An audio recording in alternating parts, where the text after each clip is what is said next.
What's going on, everybody? Welcome back to another edition of the Jaguars Fan Battle podcast, a member of the Fan Battle Sports Network. I am one of your hosts, Matthew G. Sports, joined by Cody Cold Gaming. What's up, man? How's it going, everybody? Let's hit him with it 2 times. And it didn't work. No. Which one are you trying to do? Oh, that's the background.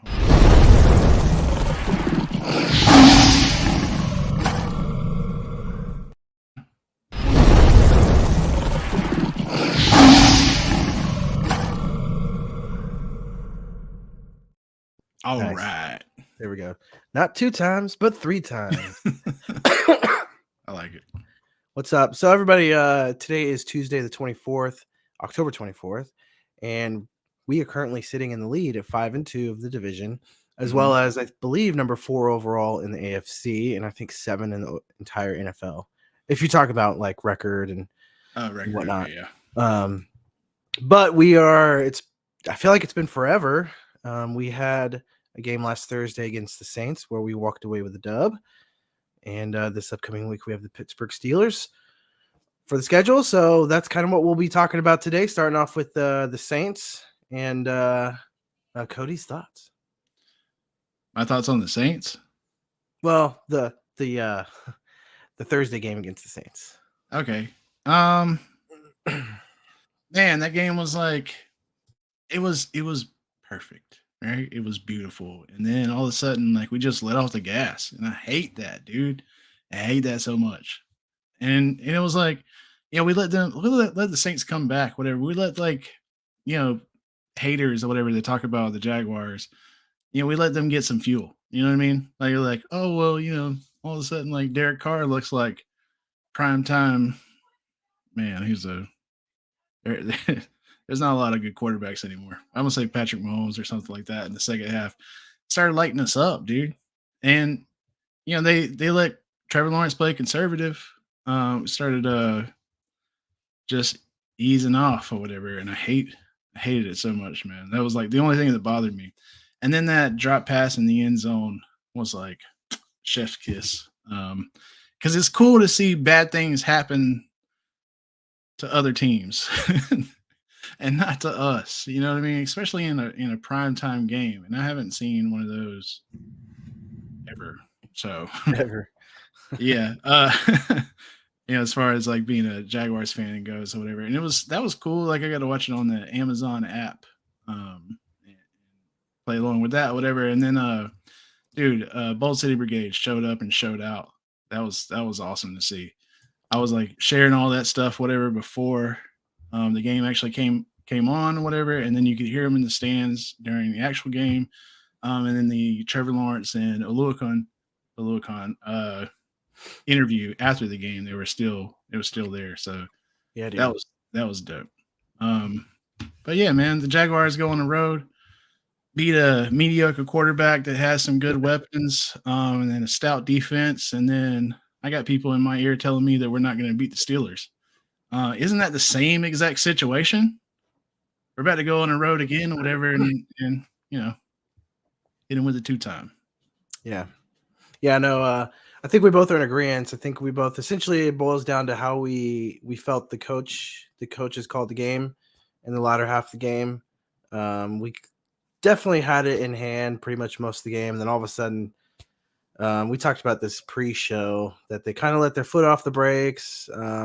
I said they played conservatively, so essentially the same thing. So, Doug Peterson, I mean, isn't this the guy who says 4th and 12, let's go? Like what's going on there? Did we not learn our lessons in the AFC Championship game against the Patriots? Did we not learn our lesson where we had a significant lead, put the brakes on, and what happened? We ended up losing. Fortunately, the Saints had that heartbreaker. Touches your hand, you got to catch the ball, man. I mean, I'm glad he didn't, kind of like you said. But I don't know if you guys remember the early years of the Jags. We were playing the Saints, and I think they had like this major comeback against us, and as time expired, and all they had to do was kick the extra point, and the game would have gone in overtime, and they missed the extra point. And so we ended up winning. A heartbreaker for the Saints, but pretty awesome for us. But, excuse me, my thoughts that I kind of want to talk about is I've talked a lot about the defense coming up to this week, week in and week out, that, I feel like, yes, they are putting up numbers. Yes, we've got one of the best defenses in terms of takeaways. I've said that it's been a solid defense, a very above average defense, but I felt like the numbers exceeded what we actually are doing, that we were essentially just in the right place at the right time. But also, I'll tell you this, 5-2, 7 games in, they're consistent. Consistency tells me that they're more than what I've been saying. So I'm going to go now and say that we're more than just an above average defense, that we are legit. I'd have to say top 3 defense. I don't know if that's the case when on paper, but 7 games in, I imagine most offensive coordinators don't sleep well the week leading up to playing against us in our defense. Because, yes, they are in the right place at the right time. They're making the plays. How many teams across the league are their players in the right place at the right time, but they don't make that play, right? We're making the play every single time. The offense makes a mistake, our defense capitalizes on it. And so no longer am I saying we're an above average defense. I say we're top 3 to 5 defense, and we're keeping offensive coordinators up at night, including the Pittsburg Steelers this upcoming week. The Pittsburgh Steelers, though, their head coach, man, he's one of the best coaches in the league. And so you can't bat an eye at that. But coming out of the Saints game, I'm going to say for me, one of the biggest things is our defense is it. Yeah, Tomlin on the Jaguars just said we have to do a good job managing their bigs. They invested first rounders. Their edge guys and Allen and Walker wreak a lot of havoc. Sometimes sacks don't show the problems Walker causes. He plays with a violent style. He's a wrecking ball. So yeah, they're afraid. So he's like Miley Cyrus. It's like a wrecking ball. I was thinking Starship Troopers, and you went to Miley Cyrus. You got girl brain, dude. I have a daughter. Yeah, man. Like Kenny Pickett being your quarterback. Oh wait. Are you moving to the Steelers? Oh, sorry. What are we doing? No. I just want to wrap a bow on the Saints before we. Did you have anything else you wanted to talk about? I think I summed up everything I felt pretty well. Like, it was cool winning in prime time. We're starting to get some like Jags recognition because of that. Like we're in a lot of type top 5 talks, and that's cool to see. And I think that doesn't happen without primetime games. Primetime games are, you need those to get into the conversation, I guess. Yeah. Because if this game happened on a Sunday, nobody would have said jack, dude. Yeah. And that's interesting. So I'm hoping that some Jags games gets flexed into primetime. Specifically, the 49ers would be nice, but yeah. What I'm about to say, we haven't talked about it, but I would assume you feel the same way about this, and you've probably seen it across the socials. That is people complaining that Calvin Ridley is not him, that he has regressed, that Calvin Ridley isn't, what we saw at the beginning isn't really who he is.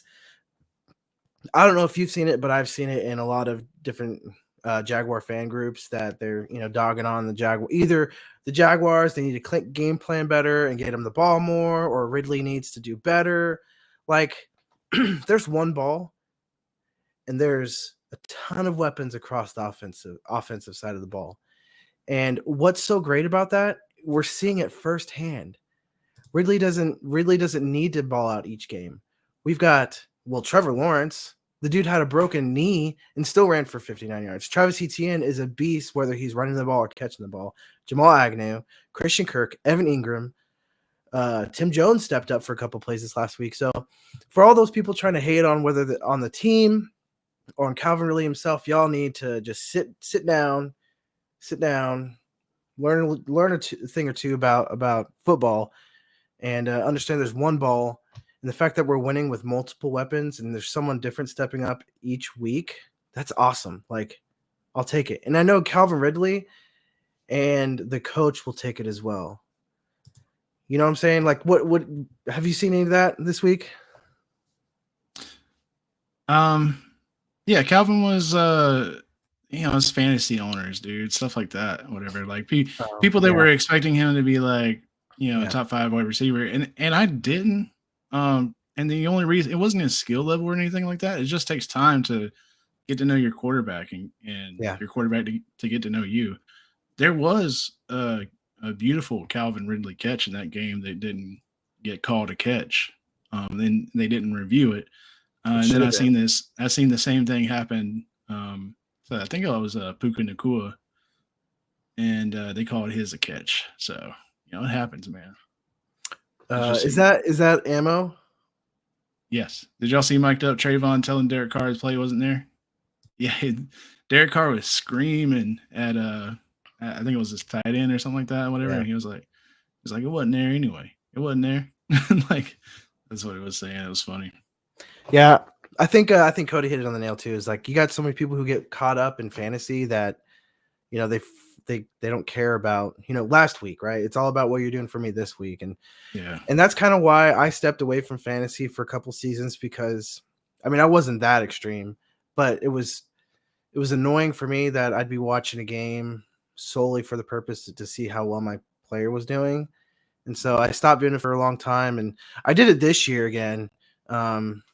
And there's a small group that we're doing it in, and the way I played it, I just drafted pretty much all Jaguars, so I don't really care in any way still. So, but it's just annoying because you get fans just like, they're gonna be negative Nancy's regardless, and I still think he's a top 5, top 3 wide receiver in the NFL, but like you said, because of ball distribution, the numbers aren't going to show that, but his skill set is there. So. And it's about like him getting double teamed too, something like that. Exactly. Like if the look isn't there, then why are you gonna like it? If it doesn't make sense, don't throw it his way. Exactly. And there was like during the Bills games or whatever, he was getting those first downs that were just killing him. Yeah. And it was like with the Colts or whatever, he didn't get a lot of receptions, but we have so many weapons. You're like spreading the ball across the field. That's why when Trevor Lawrence goes off on Twitter sometimes, like he said, the game isn't played on paper. Yeah. And that's exactly what he's talking about, whatever. Like, when it comes to, stats and numbers and stuff like that, it don't always reflect like how the game actually went down. Yeah. 100%. And you could like have like not very good numbers and still walk out of there and win, with a dub. And isn't that the overall purpose for like the entire team? 100%. Like there's a couple of people that like A.J. Brown, for instance, or whatever, started going off on Jalen Hurts and said, like he wanted the ball to come his way more or whatever. And that's for like people that like, me, they're gonna pad their numbers and stuff like that. Right. Like you got like a bunch of superstars on that team that aren't really playing like cohesively as a team. Right. And then that's how you end up with like A.J. Brown has more receptions than all Titans receivers combined have less receptions than A.J. Brown. Well, that's also because the lack of talent in Tennessee and getting caught in the mayo. But I'm saying like that's an insane number. Like if you either way you slice it, whatever. Like I wouldn't say that like Jalen Hurts was. He's getting better at throwing, whatever, but he's not like Trevor Lawrence. Yeah, he's not better than Trevor Lawrence. Yeah.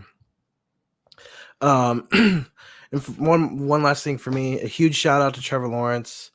The dude just shows every week that he is him. Like we came into the game with Trevor Lawrence. Everyone's talking about his knee, right? Like I felt like that was the biggest storyline. Trevor Lawrence's knee. I don't know about y'all, but I wish my knee was that bad. It's the way that he was running down that field. I will say there was probably, you could tell there was A couple of his runs that he normally would have, instead of going out of bounds, he would have gone inside to get a couple more yards. But still, the dude ran for 59 yards, averaged 7.4 yards per carry. So shout out to Trevor Lawrence. We've got a dog that, what Cody likes to say all the time. He's got a dog in him, even though he's a tiger. He's got a dog in him, right? Yeah. He's from Georgia. He's got gets it somewhere. I thought he was from Tennessee. Oh, man, he's from Georgia. Because he was a huge Tennessee Vols fan growing up. He may have moved to Georgia, but a lot of people assumed he was going to go to Tennessee. No, what? Really? He may have moved. You're in Tennessee, so it makes sense that they say that up there. You didn't know he was from Georgia. You thought he was from Tennessee. That's what all the Tennessee people were telling you. Hey, man, he's from here. Tell you what. Anyway, yeah, sorry. he was born in Knoxville. Nope. Let me see real quick. But I think that's the wrapping the bow up on the Saints game, unless you got something else. Trevor Lawrence is 6'6". Yeah, dude. Those are long strides.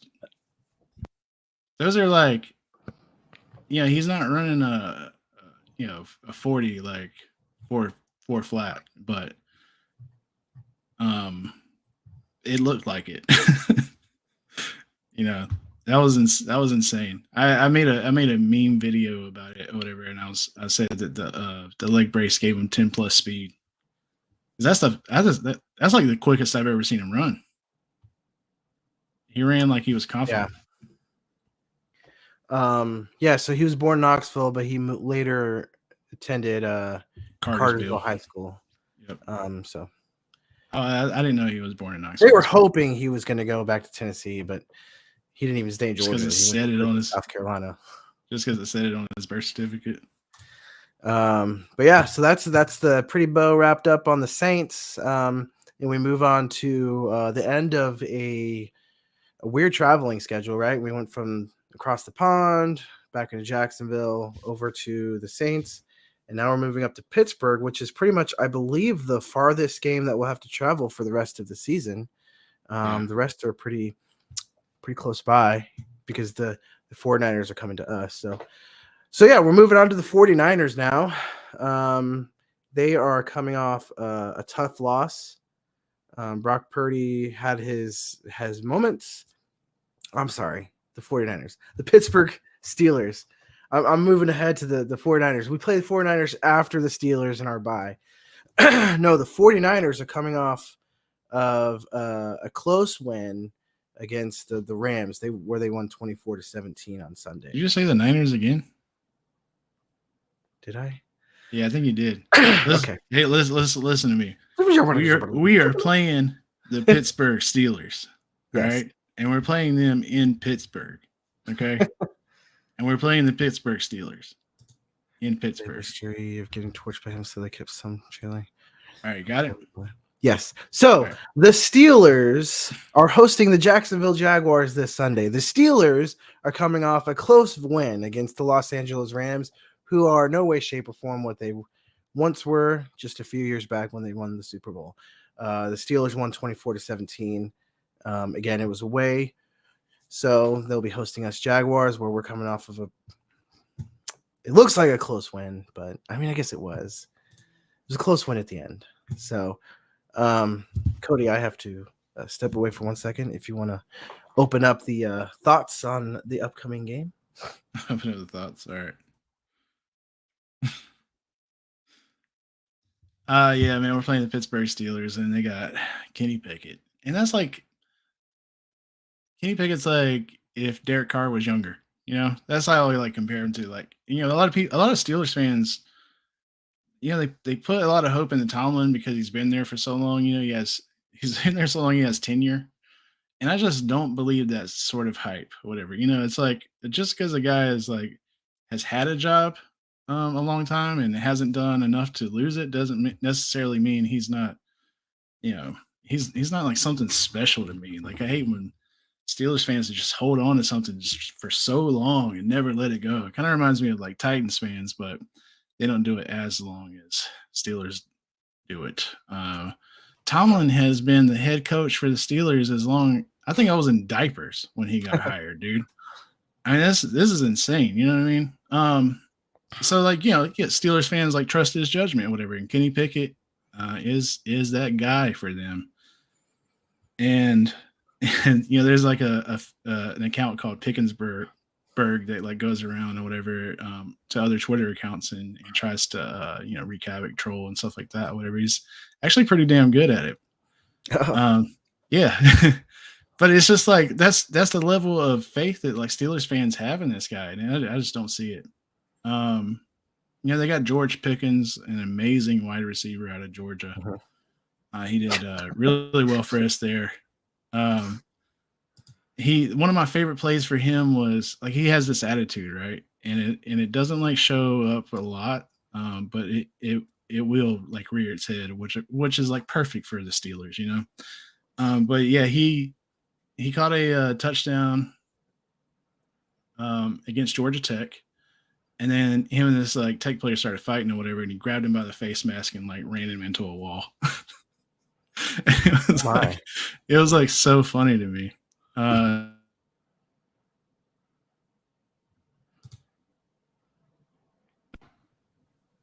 you okay? Yeah. Oh, there it goes. Okay. That's an insult to Carr.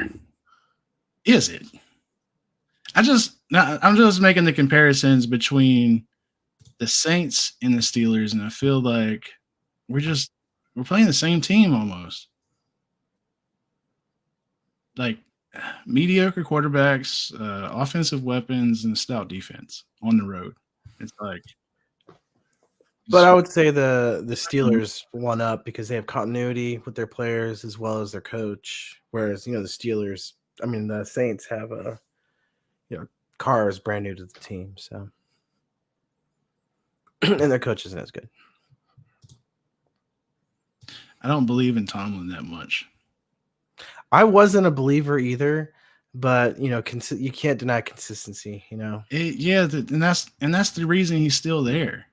Like he's not bad enough to lose his job, but he's not good enough to be in the top, coach's argument or whatever. Like in the future, like Doug Peterson, has done more with his team in a short amount of time than like Tomlin has in his entire career.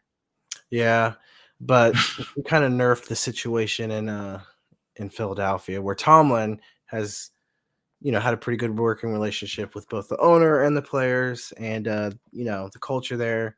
He's a good guy. He's like Mark Rick at Georgia, whatever. He's like, he's a good man. He's a good man. He'll get you to the playoffs. We'll get a bowl game. Stuff like that. Whatever. Did Mark Rick ever get a championship? Nope. See, Tomlin he's got the rings. So. Oh, okay, yeah. I mean, all right. How long ago was that? It was a while ago.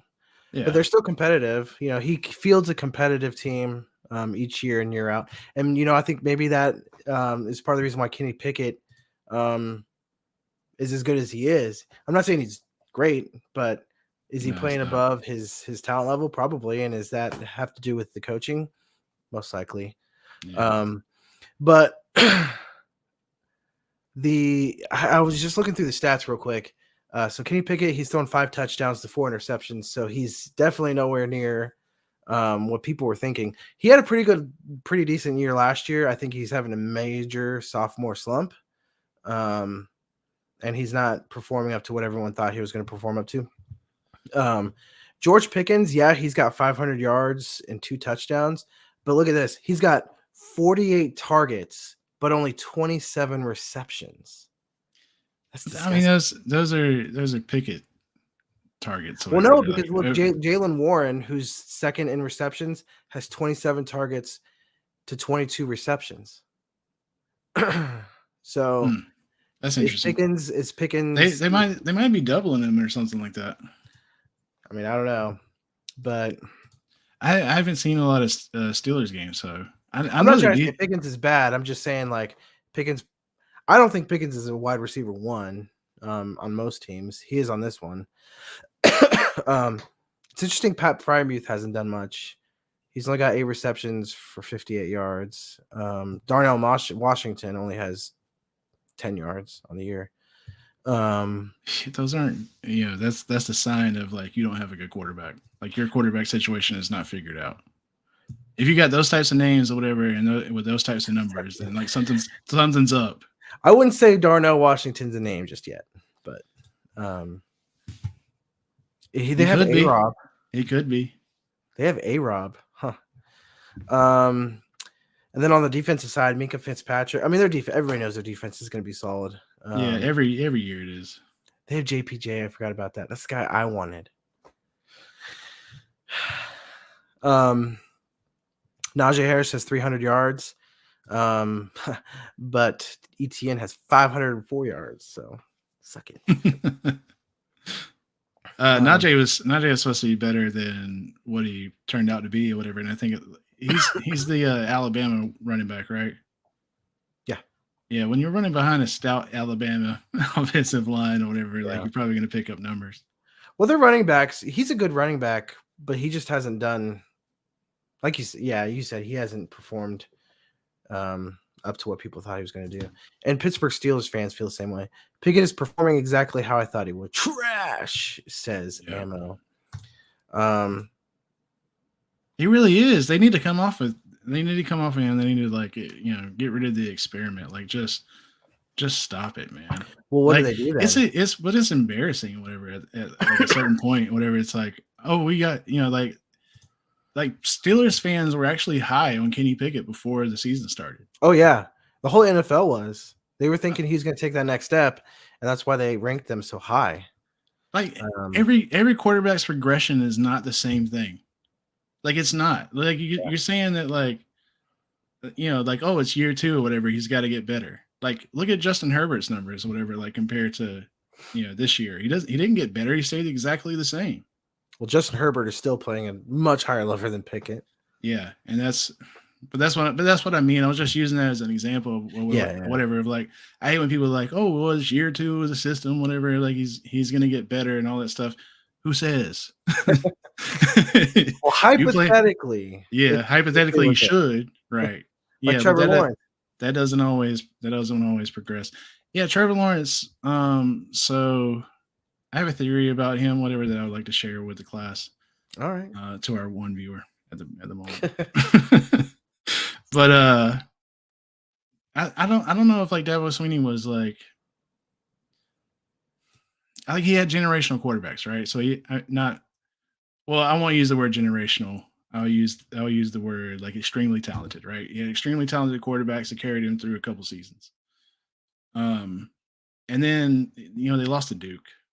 So something's going on in that system right now, whatever. Then Trevor Lawrence comes out of Clemson, goes to the NFL under Urban Meyer, and we don't even talk about it. Like, the mentality it takes to get through that NFL season is unheard of, right? So, and what that does to someone's mind frame, like especially a young, talented quarterback. Anyway, Doug Peterson comes in.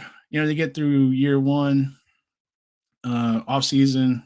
This offseason, he says that Trevor Lawrence was still raw, and at first I was like, "What? Like, how can you say that, right? Like after last season, and especially the second half of last season, right?" But he was saying it was like as far as like quarterback knowledge, and I just like, so I seen some like flashes of him growing and learning this season as well. Which, I mean, year 2, you should be hitting your stride, right? That's what they say. You listen? Year 2, the quarterback should be hitting their stride. Are we in agreement? I don't know. They call it the sophomore slump for a reason. Okay. Is that a real thing? I think so. Well, especially those that perform at a high level. I said that to troll Texans fans, whatever, who are like extremely high up on CJ Stroud, and I was like, wait till year 2 when he sucks. Oh. I was just like, every quarterback sucks year 2, whatever. I was just making making fun of him though. But no, I wouldn't say there was like a sophomore slump. It depends on the quarterback, right? It depends on the person playing football. But with Trevor Lawrence so far, what I've seen is he's starting to click. He's starting to make decisions. In the Colts game, he told Christian Kirk, this is what we're going to do. We're going to hit this or whatever. And then they came out and they threw a touchdown. Did something similar in the Saints game. So yeah, what I'm saying is like it's year 3. He's still growing, and people are already putting him in top 5 conversations. Yeah, he's still learning, and Nick Wright has him on top of Mahomes Mountain. I mean, like people say that like people threw out the term loosely like generational quarterback, and I don't like to say it because how many generational quarterbacks can you have in a generation? And how many times are they going to say that? Apparently, Caleb Williams is a generational quarterback right now. Who? Caleb Williams. Oh, right. Is he though? Have people said that about him? Yeah, I've heard it. I mean, I've heard people say that he's definitely the cream of the crop, but it's not like Trevor Lawrence, who came from all the way like junior high. He was, put on a pedestal junior high school, college. Like everybody knew he was the best at that position in the country. Whereas I think Caleb Williams is, part of a pack where he's stood above the others recently. If you listen to the fans, like the NFL fans that want Caleb Williams. Well, yeah, that's them helping to justify. That's helping them justify their pick. Right. I mean, if you got teams that are willing to tank for Caleb Williams. Well, remember, I don't know if you remember when Trevor Lawrence won the national championship game. I think it was his freshman year. People were saying, "Holy crap!" In 3 years when he comes out, I want him. Like people were saying his freshman year when he won, they said if he were to come out, he would be the number 1 pick. Like I think there's a difference. Let me ask Anthony this real quick. Year 3 is the year for quarterbacks. Do you mean that in like they're going to hit their peak or their stride year 3, or are they going to like start turning? That's when they should be the one carrying the team, I think is what he's saying. Okay. Yeah. Then, yeah, I would agree, man. Although Trevor Lawrence, I think he still gets a bye. I think that first year was a redshirt year. So right. He's in the second year. Yeah. I do not count. And, anybody that's worth their salt shouldn't. But even if you want to count it, dude's balling out. Right. But it's just crazy to me that like like this isn't the ceiling. That's what I learned. That's what my theory is. Like and I knew that coming in. I just thought that the ceiling would be a lot closer now, right? No, so far away still. Yes. What's crazy is like I'll compare. So I was watching the 49ers game on Sunday or Monday. It was last night, right? And you watch Brock Purdy play. Brock Purdy, he's got it up here. Like the dude he's very football intelligent. He doesn't have the same skill set that a talented quarterback like Trevor Lawrence has. Trevor Lawrence has not only the brain, but he's also got the physical skill and the physical abilities to combine both. Brock Purdy, he can throw the ball. Yeah, he can be very accurate. He can throw his receivers wide open. But there is a significant, like the difference between Brock Purdy and a quarterback like Trevor Lawrence is Trevor Lawrence. He doesn't have to rely on his brain to overcome his lack of physical abilities. He has them both. Like Trevor Lawrence, then that's going to be a quarterback that ages like fine wine. It said Trevor was crowned number 1 pick of the 2021 draft while he was still in high school. Williams got his big hype as a freshman in Oklahoma. But here's the thing though. Like, I mean, comparing the two, and why that happened or whatever is because Trevor Lawrence is built like a prototypical quarterback. Would you say he's built like a dog? Oh, you got a 6'6", tall giant, whatever. I don't know how tall Caleb Williams is. I don't think he's 6'6" though. No. year 3 is where you know if you got a stud or a dud. That doesn't mean you can't be a stud in year 6. I mean, Kurt Warner, right? But typically, teams are going to move on from somebody if by year 3 they haven't figured it out. Unless you're the Giants and you're dumb and you give Daniel Jones a lot of money, or like the Jaguars and you're dumb and you give the boat a crap ton of money after a fake year, or like the Cowboys and you have Dak Prescott, who is the most he's a veteran quarterback. He's had the most tenure, and the Cowboys haven't done jack. Yeah. And they let the Eagles get ahead of them. Yeah. What happened? I think people underestimated Jalen Hurts. Dude's a baller.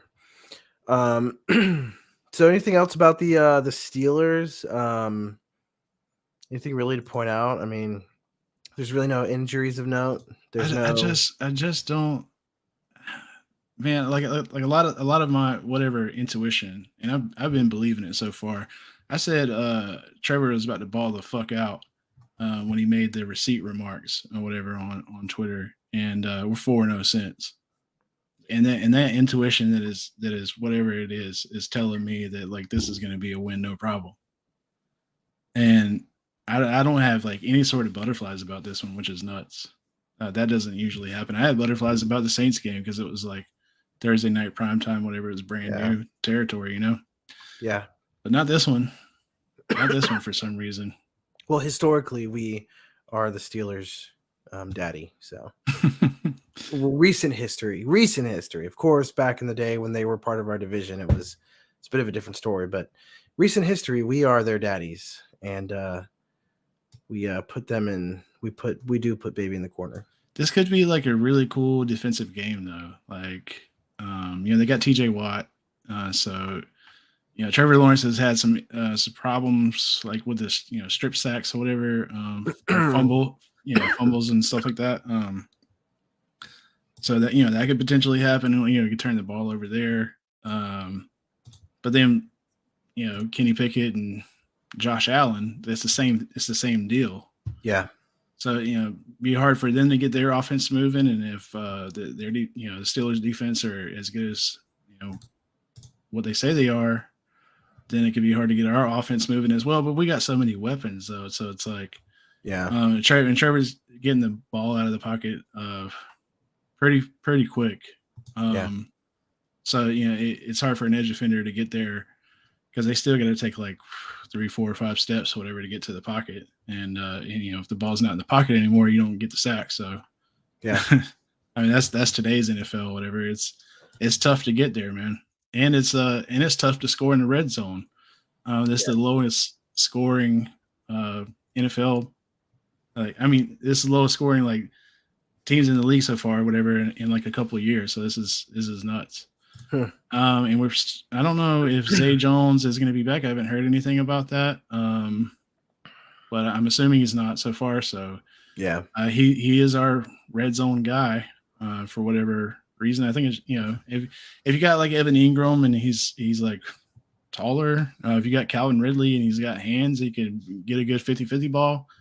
And then we pick Zay Jones to be the red zone guy on a lot of situations, whatever. But he comes down with it. So when he is healthy, but I guess I'm going to assume that he's not. So we don't have that. So I'm thinking like at the end of the day, this could be a heavily defensive game, which I love watching, to be honest, man. Like I know a lot of people don't. I know a lot of people rather see like Chiefs Chargers, like it's high scoring, going back and forth like both sides and stuff like that. But not me, man. I love defense. Defense. You like to see a dog fight. Yes. So I'm looking for a lot of sacks. I'm looking for a lot of picks. I'm looking for a lot of like stopping the run.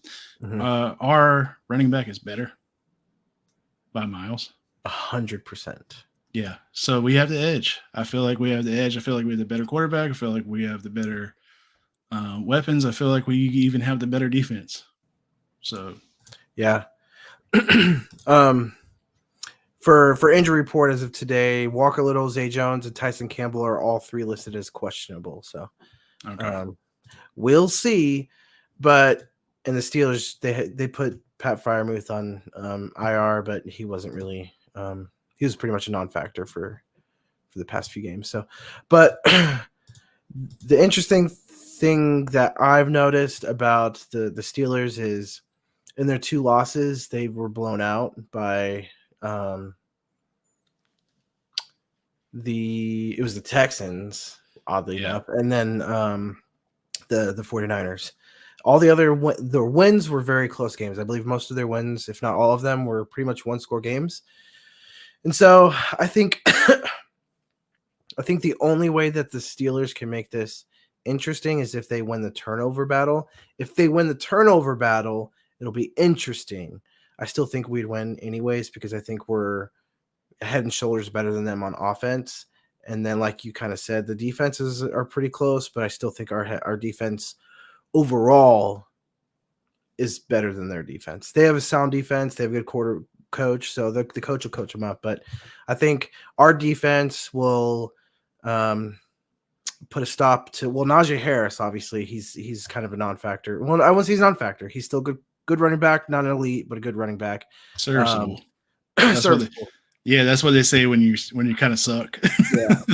So he might get his yards, but I think they'll put a clamp on Kenny Pickett, make them one-dimensional, meaning they'll just have to throw the ball. When that happens, it'll be predictable, and they'll be able to pin their ears back and get to the quarterback.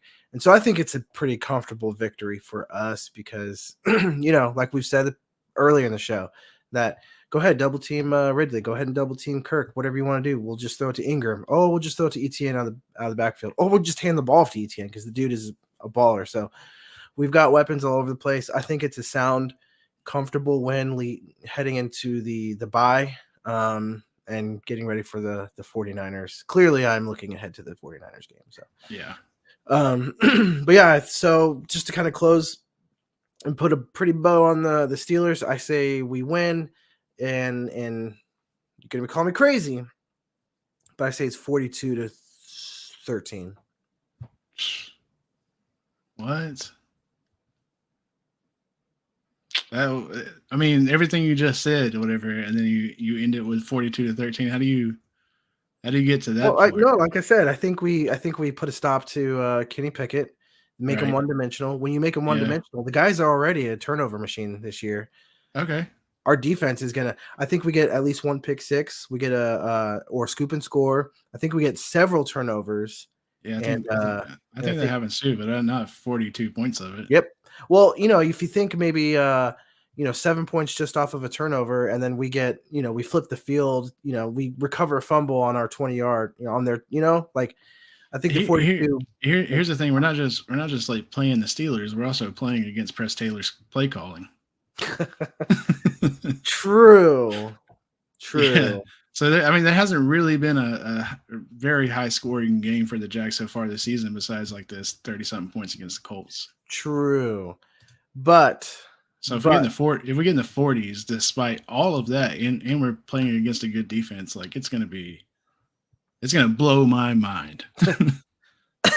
Nope, I'm sticking to it. Okay, I'm sticking to it. All right, man. For me, I got let's say, we like go for two and then don't get field goals sometimes or whatever. There might be like a safety. I would say like 19 us and then 13 Steelers. I'm thinking like a good defensive game, whatever, like pretty low scoring. Well, we're number 7 in the league in total touchdowns. That's the entire league. Right. So even with presses holding us back, we're still putting up some. Well, I mean, that's just because the NFL, like in general, whatever, is not very good at getting in the end zone this year. So I mean, yes, you can say like the Jags are 7, but the NFL is also like as a whole not getting into the red zone. Yeah. So what was your score? You said 19-13. Dang. Jags. Dang. Okay. All right. and like you said, I think like they get a pick six. We try to go for 2 in the first half for no reason. Yeah, things like that. Yeah. Yeah. Okay. Well, that's it, folks. That's a wrap up from the win against the Saints and our predictions for this upcoming game. We appreciate everybody hanging out with us. Cody, where can we find you on the interwebs? So you can find me at Cody Cole Gaming on Twitter and Facebook, and then you can find me at Jaguars Fan Battle on Twitter. I run that account and I do a damn good job at it. He does. Yeehaw. He does. You can find me at Matthew G Sports on Twitter as well as TikTok. Please go to our YouTube. Please like, share, subscribe to our YouTube. Just look up Jaguars Fan Battle. You'll find us. It'll be the same logo that you see at the top corner up there. Like, share, subscribe. All of our content will be going up there. We're going to be pumping it up there. And once we hit 100 subscribers, I will be giving away a signed memorabilia from one of the Jaguars players, whether it's current or present, or past. Sweet.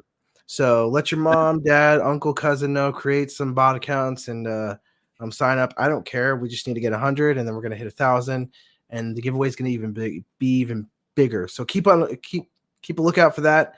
And just as a reminder, everybody, we are part of the Fan Battle Sports Network. Please go to fanbattlesports.com. There you can find content on the entire AFC South Division as well as our new network with the Texas Longhorns, covering the Texans Longhorns. But other than that, guys, again, thanks for hanging out with us, and we'll see you next time.